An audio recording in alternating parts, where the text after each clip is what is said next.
Ibu bapak, saudara-saudara sekalian, baik yang hadir di gedung ini maupun yang menyaksikan secara virtual, teristimewa yang saya hormati Bapak Gubernur beserta Wakil Gubernur Provinsi Jawa Tengah, Bapak Kajati Jawa Tengah beserta seluruh jajarannya yang insya Allah dimuliakan dan dirahmati oleh Allah Subhanahu wa Ta'ala.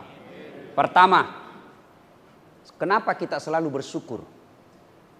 Setiap kita ada ceramah, bersyukur kepada Allah, bersyukur kepada Allah. Apa mau bersyukur? Nah, banyak sekali masalah ini. Bapak sebagai pegawai itu mutlak wajib nomor satu bersyukur.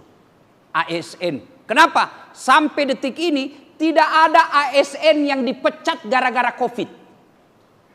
Tapi coba lihat pegawai-pegawai perusahaan. Berapa banyak dirumahkan. Menyusul lagi nih PT Garuda. Mana ada ASN di Jawa Tengah dirumahkan? Yang ada, bapak bekerja dari rumah. Hebatnya lagi gajinya tidak dipotong. Angkat tanganmu yang ada dipotong gajimu. Maka kalian tidak bersyukur kalau masih juga tidak kerja dengan baik. Bersyukur kepada Allah tidak di PHK. Tapi kan kami dirumahkan. Alhamdulillah kau dirumahkan. Berapa banyak orang dikuburkan. Ya ketawa, saya serius ini. PNS ini kan paling banyak tidak bersyukur. Ada pekerjaan yang dikasih pegawai honor. Kerja. Apa kasihan itu pegawai honor? Lebih banyak kerjanya daripada gajinya. Lagunya itu pegawai honor. Berakit-rakit dahulu. Berenang-renang ke tepian. Sakit-sakit dahulu. Susah-susah dahulu. Lalu kemudian tetap susah. Itu pegawai honor. Sudah pegawai honor namanya PTT, pegawai tidak tetap. 5 tahun kemudian TTP, tetap tidak pegawai. Bersyukur Pak, bersyukur. Yang kedua kita ASN bersyukur. Kenapa? Karena punya gubernur yang baik. Coba kalau Bapak punya pimpinan yang tidak baik. Disuruhnya Bapak ngurus proyek. Batin kita kan berlawanan. Kau urus itu supaya saya dapat 20%. Kan repot Pak. Kita anak buah setengah mati kerja kalau pimpinan kita jahat. Biar kita mau lurus, pimpinan kita bilang, lapangan 6 kan itu ya. Nggak jalan Pak kita Pak. Kita mau disiplin, tiba-tiba datang pemborongnya ketemu sama pimpinan kita. Kita yang dimutasi. Menjadi staf ahli yang tidak ada stafnya. Bersyukur. Yang ketiga kenapa kita bersyukur? Fi ahsani takwim. Allah kasih kita ini kesempatan yang baik, kita punya kesehatan ini di badan kita. Kan selalu kita merasa miskin karena ada duit. Siapa yang saya mau kasih iPhone 12 X Max Pro 512 GB, pulsanya 5 juta. Siapa yang mau? Gratis saya kasih. Coba angkat tangan, siapa yang mau? Ayo. Tapi begitu saya kasih, Bapak langsung tuli. Mau? Kau mau apa handphone kalau kau sudah tuli? Halo? Rusak lagi nih. Halo? Bukan HP rusak, telingamu masalah bos. Berarti yang mahal itu bukan handphone. Yang mahal kesehatan telinga. Hebatnya lagi nih telingamu, dia bisa bedakan mana suara gubernur, mana suara wakil gubernur. Tidak perlu kursus. Mana ada kursus membedakan bunyi. Hebatnya lagi telinga, tempatnya proporsional. Bapak pernah enggak bayangkan bagaimana seandainya telinga dibawa ketek? Halo, ya Pak. Lagi di mana? Di rumah Pak Gub. Bersyukur. Tuh. Ini ada kamera. Ini mahal ini. Pak Gub, saya di kampus, saya dosen komunikasi. Saya mengajar mata kuliah sinematografi dan fotografi, cara motret. Bapak biar punya duit, beli kamera standar minimal 25 juta. Harus punya, bukan cukup itu, punya juga tele namanya, lensanya. Minimal 8 juta. Biar Bapak punya kamera paling mahal, tele paling mahal, Bapak harus punya skillnya, keterampilannya. Jangan sampai foto ya setengah badan betul, tapi perut ke bawah. Itu setengah badan juga itu Pak. Bapak punya duit, perlu kamera, punya skillnya juga, keterampilannya. Diatur berapa kecepatan angin. Beda ketika kita dalam ruangan dengan outdoor. Itu diatur semua, diputar otomatis. Baru bisa bagus gambar. Perlu duit, perlu waktu, perlu skill. Baru bisa ngambil gambar. Tapi apa ini kamera mahal? Bukan. Apa yang mahal? Apa? Mata. Hebatnya lagi nih mata, dia punya sensor, bisa dibedakan mana istri, mana tetangga. Bayangkan kalau tidak bisa dibedakan mana istri, mana sekretaris. Kenapa lain-lain rasanya ini? Kok lain malam minggu? Ternyata security. Dan hebatnya lagi di mata, autofokus. Begitu buka, langsung ditahu, Pak Gubernur. Bayangkan kalau kita harus di manual, Pak. Siapa itu? Siapa dia? Keburu mati kita ditembak sama lawan, Pak. Alhamdulillah. Maka jangan pernah berhenti bersyukur. Bersyukur terus. Saya kan sakit, Ustaz. Bersyukur karena sakitmu menggugurkan dosa-dosamu. Satu, syukur. Yang kedua, percaya Bapak Ibu sekalian, tidak ada orang yang tidak ada masalahnya dalam hidup. Saya kasih contoh paling sederhana. Kalau dalam rumah tangga, istri cantik. Bapak pikir kalau istri cantik bukan masalah. Istri cantik digoda orang, Pak. Nggak tenang kita pergi kerja. Apalagi kalau suaminya jelek. Ini masalah lagi tuh, Pak.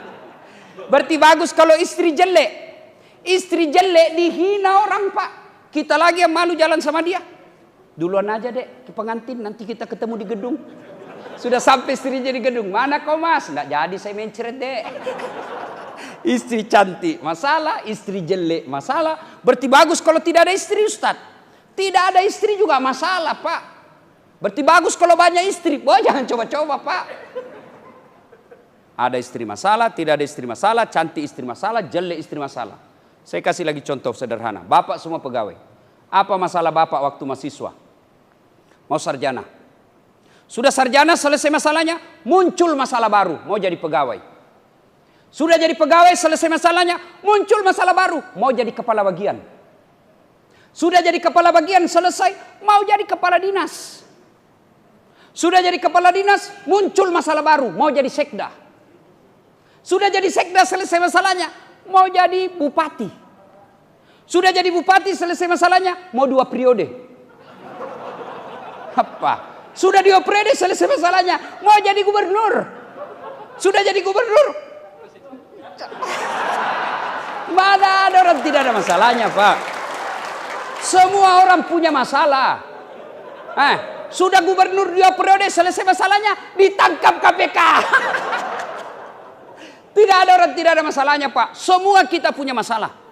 Nih, jangankan kalian para pegawai, pegawai honor, polisi, tentara, jaksa, ASN, semua kita punya masalah. Nabi, apa Bapak pikir Nabi tidak ada masalahnya? Pelajari sejarah hidup Nabi.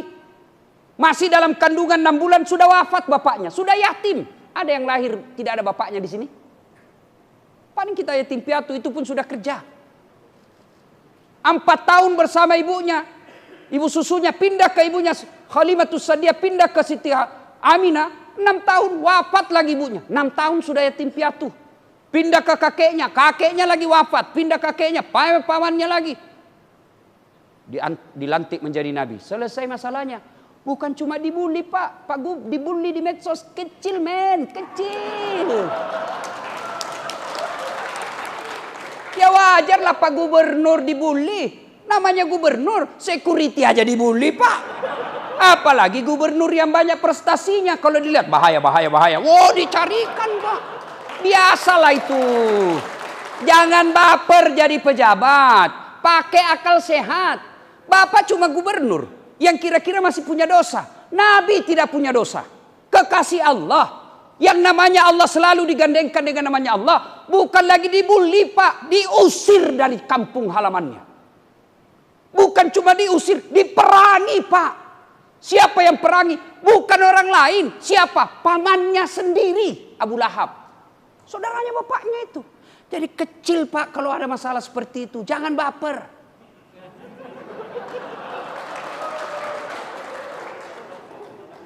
Ayo, mana ada manusia tidak ada masalahnya? Semua kita punya masalah. Ustadz, Bapak pikir ini Dasat Latif tidak ada masalahnya, Pak? Banyak masalah, menandi casing, bos. Apa masalah paling bahaya sekarang, Pak? Pak Gubernur, banyak janda curhat sama saya, Pak. Aduh. Pak Ustadz, saya ditinggal mati suami saya, Pak Ustadz. Sabar ibu, jangankan suami ibu, Nabi aja juga wafat ibu. Sabar bu, lama-lama curhat. Lalu dia bilang, Ustadz saya butuh imam dalam hidupku Pak Ustadz. Saya bilang, mohon maaf ibu, saya bukan imam, saya khatib. Semua kita punya masalah. Ayo, mana ada tidak ada masalahnya Pak? Semua kita punya masalah. Ini. Muka-muka penuh masalah saja semua ini Pak. Semua orang Pak. Berarti kalau begitu bukan masalah kita. Pasti ada masalah. Masalah kita adalah bagaimana cara mengatasi masalah. Itu yang jadi masalah. Oh, kenal juga Pegadaian di sini Pak. Saya kalau mau lebaran itu kan Pegadaian maju. Istri saya baca betul proposalnya Pak. Ganti gorden, ganti kursi, ganti tempat tidur, ganti kulkas. Saya bilang, iyo sekalian saya ganti kamu. Ibu bapak saudara-saudara sekalian. Berarti kalau begitu bukan masalah yang jadi masalah. Tapi bagaimana terapi menghadapi masalah. Pak Ganjar mau jadi presiden, wajarlah saya juga mau. Bapak ngajak saya sebagai wapres, siap setia Pak. Ayo Pak, ada yang mau jadi gubernur, ada yang mau jadi gubernur, siap Pak. Semua orang mau punya obsesi dan cita-cita. Tetapi bagaimana cara kesananya? Jangan menghalalkan segala cara, jangan fitnah kiri kanan, jangan serempet kiri kanan. Demi Allah, Allah sudah tentukan siapa presiden 2024. Allah sudah tahu. Yang Allah nilai apa kau lakukan. Kalau sudah jadi presiden tapi menghalalkan segala cara, presidenmu bukan diri Allah, tapi kau akan menjadi penghuni api neraka. Presiden paling lama 5 tahun, 10 tahun lah kalau untung. Tapi tanggung jawabnya sampai ke akhirat. Gubernur paling lama 10 tahun, biar berprestasi bagaimanapun, keluar Pak dari kantor ini. Ayo. Pasti dilewati. Alhamdulillah. Allah tidak mengatakan, Dasat, kalau kau mau jadi gubernur, kau profesor dulu. Tidak. Pak Ganjar, mau jadi menteri, jadi profesor dulu. Tidak. Saudaraku ASN, mau jadi bupati, kau harus kaya dulu. Tidak. Allah tidak sampaikan itu. Allah cuma minta 2. Ista'inu bis sabri was salah. Sabar, perbaiki sholatmu.